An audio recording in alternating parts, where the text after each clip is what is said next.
Good morning. My name is Ed Garza. I'm the Director of Veteran Services here at Concordia University, Wisconsin, and also a U.S. Navy veteran and Iraq War veteran. I'd like to take a few minutes before we get started on our presentation of the power of communication and teamwork to recognize a few people and groups of people in our military branches. Yesterday was the birthday of the United States Marine Corps, so a belated but not forgotten happy birthday to our beloved Marine Corps. And a special thank you to all of our active duty, reserve guard, and service members and veterans who are currently serving around the world. But on behalf of Concordia University, our faculty and staff, our students, and myself, God bless you for your sacrifice and service to our great nation, and we are not forgetting about you on this wonderful day. As we move on to our topic of discussion of communication and teamwork, I want to just step back a few minutes and recognize some of our previous lectures from some of my amazing colleagues who have talked about passion, vision, and mission. All of these attributes are very important to what leaders possess and how they go about and carry out the business of the day and what they're trying to accomplish, whether it be not only in the workplace but out in the community, whether it be a booster club parent or a member of a nonprofit organization or a profit organization, their church, anything in the community that involves work and working with other people to accomplish a specific goal. It all involves leadership, communication, and teamwork to get that done. So as we move forward, we talk about the tips and things of how communication should be done and what are some of the best tips. And I'll share a little bit with you about my experience in the military and working in education, but just working in the community in general, and how those tips can come into play and help you hopefully be a little bit more successful as you are developing yourself as a leader in the community. First thing, you got to remember to be personable. People want to be talked to, not lectured or monologued with. Be personable, have a conversation, learn about them as they are learning about you. There's an old saying about leadership is that people don't necessarily care much about how much you know until they hear about how passionate you are about something that is important to you. And when you're doing that, you are actually developing and building a relationship with somebody who may have the same interest as you, and at the same time, you're creating some teamwork with those people that you're carrying conversations with. I'll share with you just a quick story from my military experience. I was commissioned as an officer in March of 2005, and a few months later, that was the same year that Hurricane Katrina hit New Orleans. I was a reservist back then. I was drilling out of New Orleans, but I remember the first day that I checked in. I was a brand new officer, prior enlisted. However, the enlisted sailors would always look at me as the newbie. I'm the new guy, new officer coming on board. What's he about? What's he gonna do for us? How is he gonna lead us? But it was not until Hurricane Katrina hit that area that these members of my unit and some on the base understood what I was about. I was in New Orleans a week after Hurricane Katrina cleared through. I was driving right into New Orleans, was sent on a humanitarian mission to find out where all of my sailors were and try to help them recover, find a shelter, find work, kind of get back to work, because we knew the process was going to be long to recover from that disastrous day. And through time, we were able to get everybody accounted for. And during that mission that I was there, I even helped rescue one of my sailors from the rooftop during the aftermath of the storm. He was picked up by a helicopter on his roof. And we came together as a team and looked for everybody, and we made sure that everybody was safe and their families were safe, and then we tried to put them back to work so they could be able to sustain themselves. So having that relationship that I built with them in the first 4 or 5 months that I was there, little did I know that we had already developed that trust in order for them to trust me when I was out there trying to serve them. Be specific when you are communicating to people. Don't let them guess about what you're trying to talk about. Most of the time, if you are not simple and concise, you're going to leave them walking away confused and they don't understand. Don't assume that they know, like I said before, but be mindful of people's time, because if you talk forever, they've probably already checked out after the first few minutes of what it is you're trying to convey to them. And if they're not listening to you, they're probably not paying attention and they're not going to get it. So Be specific, be simple and concise, get to the point, and value people's time. As a leader, you need to keep an open mind. Be open to suggestions and comments, even if they don't go along with yours. You are in the process of communicating and trying to build a team that is going to help you accomplish the goal that you have set forth, whether it be in your work, school, church, community, whatever it is you're doing. Keep an open mind. Don't take it personal.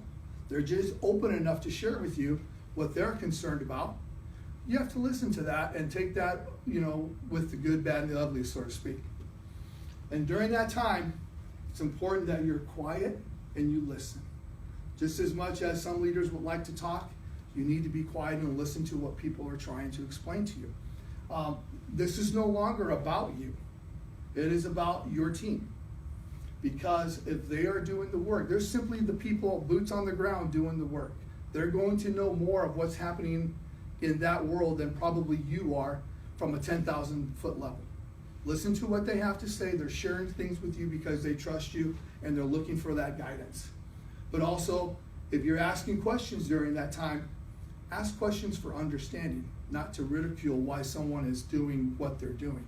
You're trying to get a better understanding of maybe why somebody did what they did, just so you can help be a part of the solution, not create more problems to why somebody may have done something that they did. Remember to always replace your ego with humbleness. There are times when the ego supersedes the mission of what your team is trying to do. And now when that happens, there's going to be some problems. It may not surface itself right away, but be humble. Think about a time when you've had some really good leaders and you've had some bad leaders. You should be learning from both of those experiences. And what are you going to put in your bag of tricks as a leader to help other people and learn from what did not work previously? The fastest way to destroy an organization or a team is for the leader to have an ego that replaces the mission or the purpose of what you're trying to do. I've seen that often. Unfortunately, the tall tale sign of that is when your most vocal and energetic people become quiet in your organization. As a leader, you should be worried. You should be very worried because now they're not sharing what they're thinking or what's on their mind or resolutions to solving problems. They're just sitting there and agreeing or taking it, and ultimately they're going to make a decision to change. And most of the time when people leave organizations, it's not because they don't care about the mission. It's not because they don't love the work. When people leave organizations, they quit their boss. They quit that leader because that leader is not giving them what they need to continue to do the work that they once cared about. So a leader should always be concerned when people are not talking, and that's because the leader is probably talking too much. Take some time to listen, be mindful, have your ego in check. And when I think about that, it reminds me of Proverbs 11:2, which says, when pride comes, then comes disgrace, but with humble is wisdom. Be humble. Always have that humble pie because you can quickly get put in check by someone or something that you did not expect.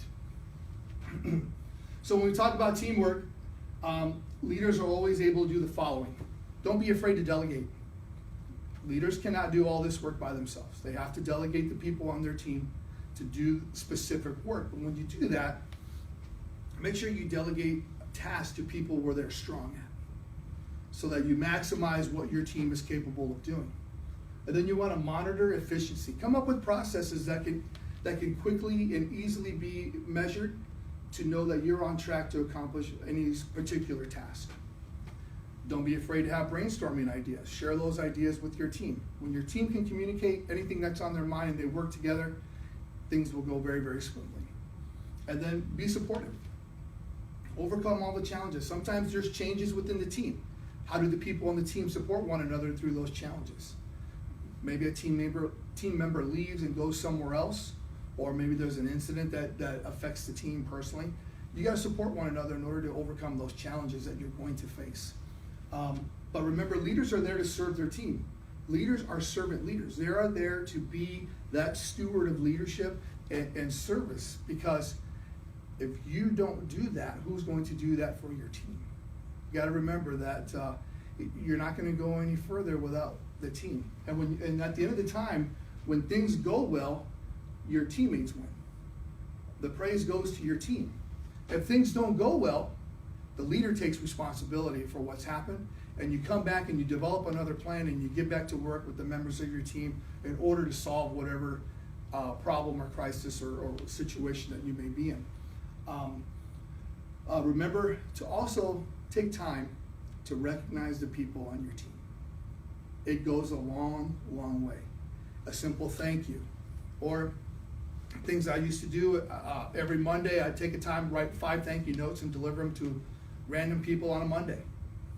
And they would always alternate every Monday who I was thanking. It could be anything that I would see throughout the day. It could be a neighbor. It could be, a young man or young lady who I saw doing something right, and I know I'm going to see him again. Take time, write a note, give it to him, and say, hey, thank you for what you did. I saw what you were doing. Even when nobody was looking, you were doing the right thing. Those words go a long, long way. And those thank yous and special treats and public recognitions cost very, very little to make someone's day and keep them motivated. It's a great responsibility to be a leader. A lot of things are on your shoulders. A lot of people are looking at you, and there's lots of things to accomplish. But first and foremost, lead by example. Be the model that others want to be like.